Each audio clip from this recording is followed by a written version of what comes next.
Wow, कसले छान वाटतंय. आतापर्यंत केशर गेले.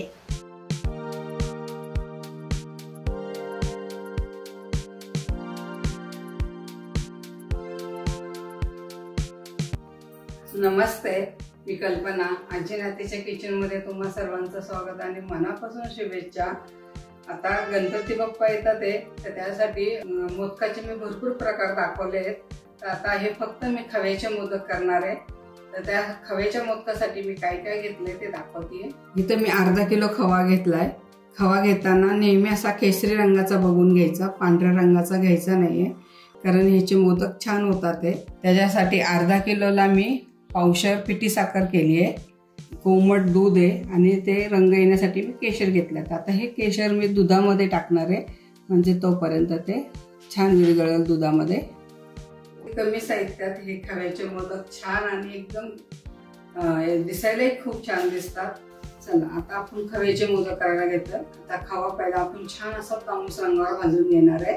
खवा घेताना असा पिवळ्या रंगाचा घ्यायचा. हा खवा खूप चांगला असतो. चला आता हे आपण खवा छान मंद आचेवर परतून घेणार आहे. गॅस अजिबात मोठा करायचा नाहीये. ह्याचं आता तूप सुटायला लागलेलं आहे खव्याचं.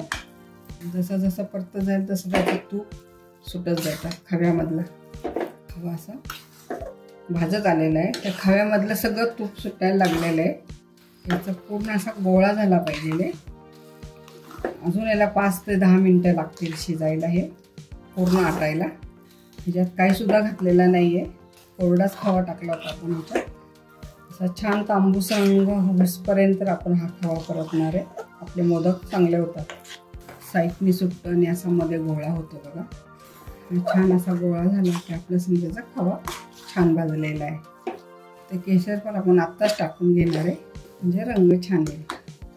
हे 2 मिनिटं असं छान परतून घेणार आहे. छान परतून घेतले. केशरचं दूध टाकल्यावर पण कलर किती छान आलाय बघा खव्याचा. अगदी बाहेर मोदक मिळतात असे हे मोदक होतात. चला हे आपले सारण छान आता परतून झालेले. आता याला आपण थंड करायला घेऊ. हे थंड झाले की आपण ह्याच्यामध्ये पिठी साखर घालणार आहे. आजी, मी शाळेत गेलते, तू हे सगळं केलं.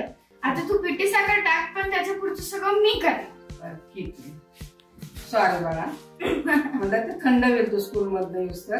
हा, आता पुढचं मी करणार. चला तर हे सारण आपलं आता थंड झालेलं आहे. त्यात आपण साखर घालून घेऊया. किती छान वाटतंय ना कलर याचा. हो, अगदी आपण गणपती बाप्पाला आणतो की नाही मिठाईवाल्याकडनं, सेम सेम तसे दिसतात. दुकानात बनल्यासारखे. आणि वास तर काय एक नंबर आलाय ना. आपण ज्या मापाने खवा घेतला त्याच मापाचं आपण प्रमाण घेतलं होतं. तर ती आपल्याला पूर्ण साखर लागणार आहे. तर ती माऊ टाकून देते मला. मी हे हाताने पटकन करून घेते, म्हणजे चमच्यापेक्षा उलटण्यापेक्षा लवकर फास्ट होईल. चला आता हे सगळं माऊन इतकं छान मळून घेतलंय पीठ बघा. आम्हाला कसली तिने मळायला लावलं नाहीये. साखर घातल्यानंतर तिने हे असं पीठ गोळा केलेलं आहे बघा. माझ्यापेक्षा तिने छान मळलंय. छान गोळा झालेला आहे आपला पेढ्यांचा. तर आपण आता हे साचेमध्ये घालून हे पण मऊच करणार आहे सगळं. मी काही करणार नाहीये, तिने सांगितलंय मीच करणार आहे. आता हे छान मळून घेतलेले आणि साच्यामध्ये कसं भरायचंय, कसे साच्यातले मोदक काढायचे ते ती दाखवणार आहे बघा तिची. मी हा छोटाला साचा घेतलाय. आपलं जे केशर होतं ना ते 1-1, 2-2 करून पहिले टाकायचं, म्हणजे वरतून सारण भरल्यावर ते बाहेरून दिसेल. केशरचे मोदक मग केशर दिसलंच पाहिजे की मोदकाला, म्हणून बाहेरून लावतो. इथे सगळीकडे केशर लावलंय. आता आपण याला बंद करू आणि मग याच्यात सारण भरू. पहिले पातळ करते. मी हे एक्स्ट्रा काढते आणि हे याच्यात टाकून घ्यायचं. आता आपण पुढचं भरू. एक्स्ट्रा राहिलेलं काढायचं. किती छान भरती. मला तर नुसतं आलं बाबा. आजीला हाताने येतं चांगलं. मला हाताने चांगलं येतं. माझ्यापेक्षा. आणि कलाकुसरची कामं सगळी माऊ करते. ह्याच्या आधी माझी मुलगी करायची, आता ती गेली, आता माऊ आली. आपण आलं उघडू. वा, कसलं मस्त झालंय. आपण आलं बाहेर काढू. तूच काढून ठेव केक. वा, कसलं छान झालंय. दुसरं इथे. एकाच वेळेस 4 झाले. तर आता मी हे सगळे मोदक साच्याने केले.